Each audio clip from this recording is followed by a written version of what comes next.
Omukoro go kwirukanjira kombe k'ishomero rya Bwengure Primary School gubiro mu cyayi cy'ishomero ahakanisa ya Bwengure omureka gonje Mbarara. Honorable Robina Rwakojo ashabira abana babico kumanye cy'abatwira y'ishomero ngo bareco kubiywa bihwa bashija na bwanyima ahireyo butumwa bwa Right Honorable Speaker Anita Anet Among abira ryo mugenyi mukuru bwa miliyoni 20 cash okubasa kombe ka Bwengure Primary School. When speaker yantweka miliyoni 20 zo kuhereza amaguru terengaro namana kale ko kushemererwa akadeke sete mukalite bwari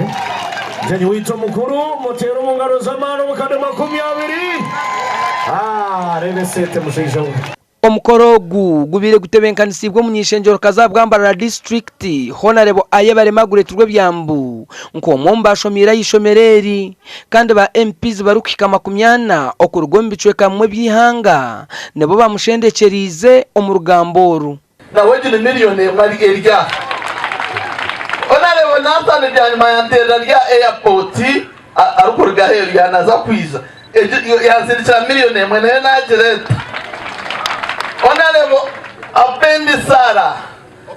Opendi Sara woman MP Tororo kandi chairperson wa Wopa miliyoni mwe nayo nagereta rangu twaryombeka yarebeka kishomero eryashobize member wa parliament so nugo muri mugwa gutrese General Kahindo Tafire or minister w'enshonga zo munda na wahikira mukorogu kandi ashabira abantu kurekeraho kushabiriza bebembeze sente ngo abo kubata ico babatumire akaharengiza kubatera imisinga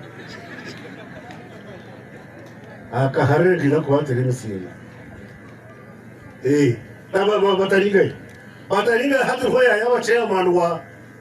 kuka city ya member wa parliament bankuri Noya yasongoka twamubembezi bokwemera baceo ba member wa parliament bankore na Kahindo ndakashitura mnana numu yokuhereza bataringa agent omkuhereza yo ntumuha omura atombigere ya bataringa ya ntumuha ngawa kambu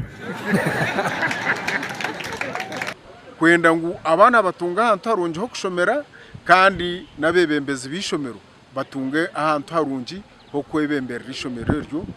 bwene tukagira tuhabura abazaire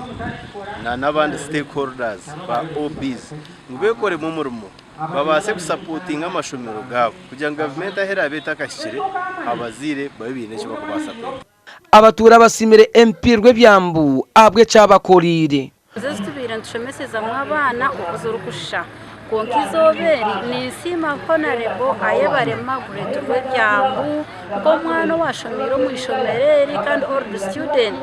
abo kuturundanara ba MPs bakaturetera sente ngiro bwebembezi ishomereri terugumaho rukushanko kuriri abantu ningira ngo mwarireba ishomero kurukusha so kitwire kindi aha mutuma nko mwebembezi okushikirize iki kinaraganisa abantu konka no bukitakubire cyo kuraganisa abantu okutungura mutindo gwebyo bwegese omu district ya Mbarara ni kimwe ahabinyorekerira Honorable Roidatwine mujuni orkansara wa Rubaya ayorekero kwato habwa sente za school facility grant eza chendezi bwa district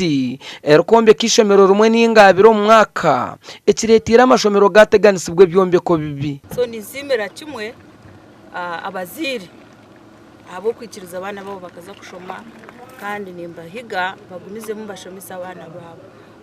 itwenka members ba parliament numwija kutureba kandi ndetse twakitandikire kugira ngo turwane munonga amashomero amakuru agatandikiraho kare tubase gahunduza sente ziri kwingana miliyoni 95 nizo zirundi inwa mukorogu ahabwa TV West and Evans Taremwa omuri Mbarara district.